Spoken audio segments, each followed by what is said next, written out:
अंबेडकर जी के चरणों में नमन करते हुए अपनी बात को शुरू करूंगा कि साथियों, ये वो दौर चल रहा है जिस दौर में हमें अपना पक्ष तय करना है कि हमें जाना करना है, उस रास्ते जाना है कि जहां आपको बर्बादी के अलावा कुछ मिलेगा नहीं, या उस रास्ते जाना है जहां पे आपका जीवन सफल होने वाला है। एक है अनुवाद का रास्ता और दूसरा है शिक्षा का रास्ता। और शिक्षा का रास्ता इस देश के एसटी समाज ने तो बहुत तेजी से अपनाया है। बाबा साहब को स्वीकार किया है, महात्मा फुले को स्वीकार किया है, छत्रपति साहू जी महाराज को स्वीकार किया, लल्लू यादव को स्वीकार किया है। हमने किसी को जाति देखकर स्वीकार नहीं किया है, हमने उनकी महानता देख के स्वीकार किया है। लेकिन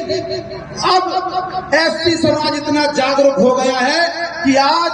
ओबीसी समाज के मुख्य अतिथि बुलाने की क्षमता रख रहा है कि ओबीसी समाज आज भी गड्ढे में जा रहा है, आज भी उन्हीं सभाओं में जा रहा है जहां पे सिर्फ उन्हें बुलाया जाता है तो भागवत होनी है, एक कथा होनी है, एक रैली होनी है, ये गौरक्षा सेवा होनी है। लेकिन कभी भी उनके नेता ये कहने नहीं जाते उनके बीच में कि दोस्तों आओ शिक्षा के लिए एक संगोष्ठी होनी है, आपके अधिकार के लिए संगोष्ठी हो, नहीं, आपके बीच में कभी नहीं होती। हम तो 24 घंटे बाबा साहब का विचार लेके अपने गांव में जाते हैं तो कहते हैं कि आप शिक्षा के लिए संघर्ष करो, आप अपने अधिकार के लिए संघर्ष करो। वो आते हैं हमारे लोगों के बीच में, बार बार आते हैं, बार बार भक्ति का पाठ पढ़ा के जाते हैं, मनुवादी बना के जाते हैं, हम बार बार दोबारा जाते हैं और फिर दोबारा उन्हें सिखाते हैं अम्बेडकरवाद। हम तो रेगुलर काम कर रहे हैं। लेकिन ओबीसी के समाज के लोगों से कहना चाहूंगा, आपके नेता कभी नहीं जाते ये कहने के लिए कि आप निकला इस कर्त से और आप बाबा साहब के सानिध्य में, तो देख लें आप और एसटी समाज मिलकर इस देश का प्रधानमंत्री एसटी ओबीसी का नहीं अम्बेडकरवादी बनाएगा। और जिस दिन इस देश में अम्बेडकरवादी विचारधारा का प्रधानमंत्री होगा तो दोस्तों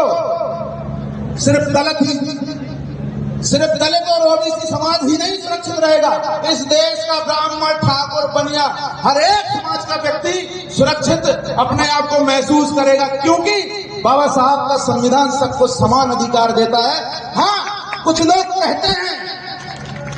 जरूर है कि बाबा साहब ने अपने समाज को ज्यादा दिया, तो ये सच्चाई है कि जिसको ज्यादा भूख होगी उसको ही तो ज्यादा मिलेगा,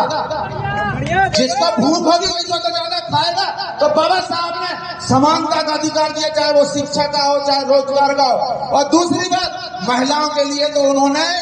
अपने पद तक को त्याग किया था हिंदू कोड बिल के लिए, उस बाबा साहब को समझ ही नहीं पाया आज तक कोई, सिर्फ इस देश का एसटी समाज और थोड़ा बहुत ओबीसी समाज समझ पाया। तो साथियों, मेरा अनुरोध है कि इस देश के अम्बेडकरवादी की जो जिम्मेदारी है इस देश के बहुजन को बचाने की नहीं है, इस देश के अम्बेडकर